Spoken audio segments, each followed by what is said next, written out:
Hello, my name is Jack, and this is my response to this week's module. So to start off, my takeaway with the voice and body reading was, of course, the 5-step process of exploring. I think I was exploring through voice and body, including playing, testing, choosing, repeating, and presenting. This reading also said something like, everyone has the right to stand in for someone else through diligence and dedicated work.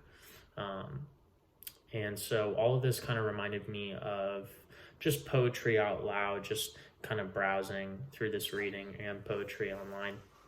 You know, poets will be evaluated on things like on their performance, on how well they deliver. Because based off of all that, it depends if your message is coming across. So your performance is key, and you'll be graded basically off all those things. Poetry out loud wants to help everybody like master the performance, like poetry, like performing poetry. So it seems that poetry out loud wants, to build this self-confidence and this relationship with your audience, because the better you perform using that 5-step process, it will not only help us get our message across, but our relationship with our audience will grow as well. So second was the performing poetry and body reading, which said a lot about, rhythm and how it's used, how rhythm is used to explore the relationship between, I think it was the poet and the environment, or like the environments, plural. And then it also said that rhythm and pace come from the practice of listening to one's own breathing. So the reading was, I think what I took away was the reading was basically telling us to use our body almost, our body is this tool or this instrument. And I wrote almost like an instrument to situating the poem with our own environments.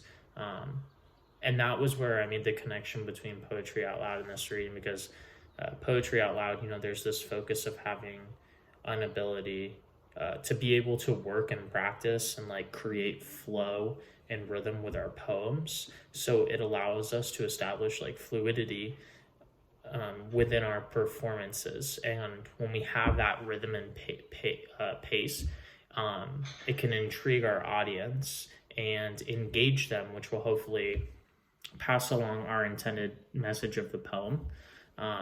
So it almost acts like a domino effect, like the 5 steps of poetry that the one reading said, and having this pace and rhythm, it all acts as a domino effect, because if we can perform, like both readings are basically telling us how we can perform poetry correctly and effectively. So after this week's module, I basically took away, you want to shape yourself to your poem, and that will help you perform, because if you do that, you'll come off more natural to your audience. And so then the 3 poems that I picked, of course, I feel like it's a really popular one. It was The Road Not Taken by Robert Frost. I just think it has like a very great meaning to it that can be interpreted different ways. I also picked Lonely Darkness by James Wright. I read it and it just seemed like really cool. He was illustrating this like dark field, kind of like this inner solitude and loneliness, even though that kind of sounds depressing. It was just really cool, really engaging.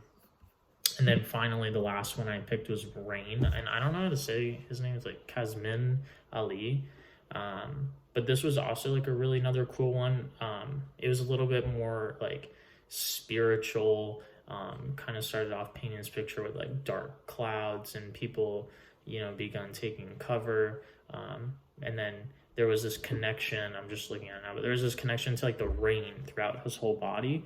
So it was just really cool to read something different, not that I'd normally pick out. Maybe that's why it stood out. But yeah, so that is my response to this week's module.